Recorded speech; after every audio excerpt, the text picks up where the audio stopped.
Want to see some anime that's a lot like Kamen Rider and all of your Sentai works?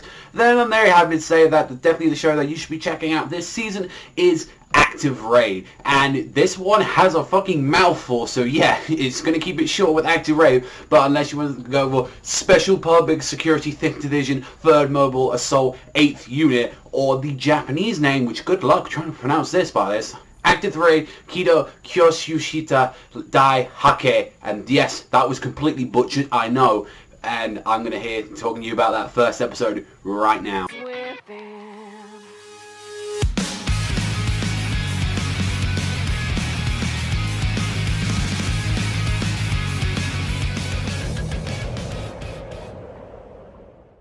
So as people don't know too much about what exactly a Sentai series is, if you've ever seen anything that's like Power Rangers, Kamen Rider, anything that kind of involves like sort of like power suits and sort of stuff like that, or Samurai Flamenco is a perfect example of that, where it's trying to make, it was pretty much a parody of the Sentai like works and series like that. That's kind of what you're going to be getting into with this series. And definitely when I saw Active Raid like for the first time, kind of watching a little bit of it again, I did notice like from the start of it, it's pretty decent actually. It's not too bad like from the first time seeing it off. Like I do like the main characters that we've seen so far, mainly one of the main characters, the lieutenant, like Takedo Karuki, like one of the strike inceptors who uses these things known as willware, with his other friend as well, Senna. And which you don't know, like willwares are these pretty much these giant like mecha powered suits, because 20 years in the future, like Japan, after a certain incident where like I believe there was an earthquake, they just pretty much became like quagmire and just like the whole place just sinked under. They pretty much use these willwares, like these exoskeleton suits, to pretty much kind of reconstruct themselves and kind of get back on their feet. And well, people use them for good things and also bad things as well, as was shown in this episode when we got to see two like punk ass kids that were about like 16 like going around. And it was very interesting how they were actually doing about with it. It wasn't just like, oh, stop the criminals. They were actually trying to get through a lot of public bullshit, like, oh, you can't attack over there, or you can't go into that section. That's where like some anime things being like brought in. Like, a fucking anime? What's up? Like, I loved how the characters acted like, this is bullshit. Like, don't give it, like, they were acting like actual human people. And it was just like, you know what? That's kind of what they do. And like, from what we know about this group anyway, the Eighth and all that, they're kind of sloppy. They don't really follow to the books. And that's why we have like our assistant inspector, like Asami Kaziri, which she's pretty much tasked in the group to like basically, you know, report into a superior saying like, yeah, these guys are fucking up. We're gonna see if they're like, oh, we gotta see if they're gonna be like cut off or anything, or this group's gonna be cancelled, because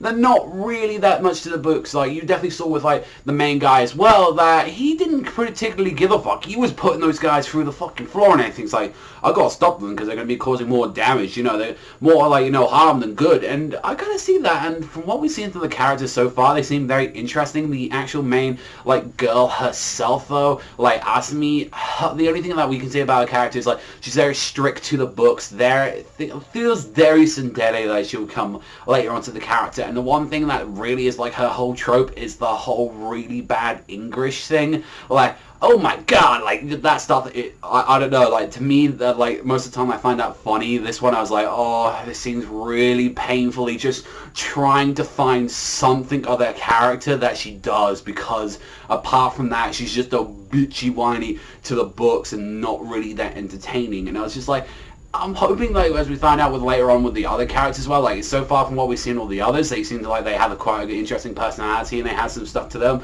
But the main girl herself, not really too much from what I've seen of her so far.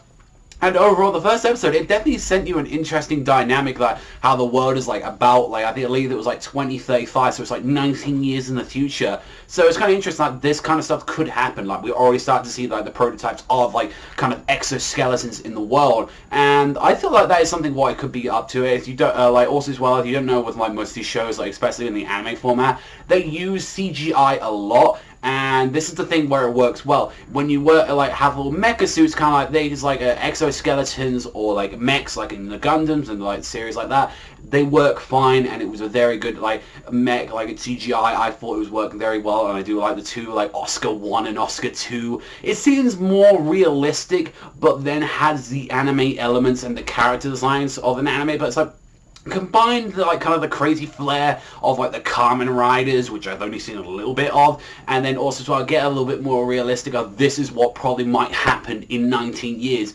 I feel like this show could be something very interesting, but so far, out of everything I've seen, like, it did drag on a little bit, honestly. I know it's the first episode and it has to explain the world to you, but the main character, like, girl, like, Azumi, really did kind of, like, turn me off the show a little bit, and the only other characters I really cared about was the main dude, like Oscar too. Like, he was really interesting. I really did like Karuki. Like, I also did like his partner as well as Senna. Like, I thought they were kind of interesting. They always set their personality. I really do like their designs and everything as well. So, honestly, we'll have to see, but yeah, Azumi was a kind of bit of the turn off of the episode. All I know is that it's going to be split up into 2 seasons, I believe. Like, this one's going to be like 12 episodes, and then they're going to take a break. I'm not too sure, but all I know is that there's going to be at least 24 episodes to this series, and I kind of like that little mascot character they had, like Linka, like the little maid character that we saw at the end of the episode. I thought she was a kind of cool, interesting design. I actually want to know more about that, but overall, it was a good show from what I saw. It's definitely made me want to check out episode 7. I don't know if I'm going to be reviewing like the next episode though, but I would give this a 7 out of 10. Honestly, I think I'm definitely going to get like maybe 3 to 4 episodes to see if I really want to stick with it. But definitely, if you want to check it out, it's on Crunchyroll. You can watch it right there, and it was pretty decent. I do like the opening. The opening was kind of like average, but it had some nice parts to it, and the ending, from what we heard of it, we didn't see the visuals of it. It was nice. It was alright. Nothing really to like write home about, but overall, I give this like just a flat out 7 out of 10. It was good. Has some issues though, and I think that can hopefully be like worked around later on. I'm kind of curious like where they're exactly going to go with this series, and you know, they've got 24 episodes to do it, so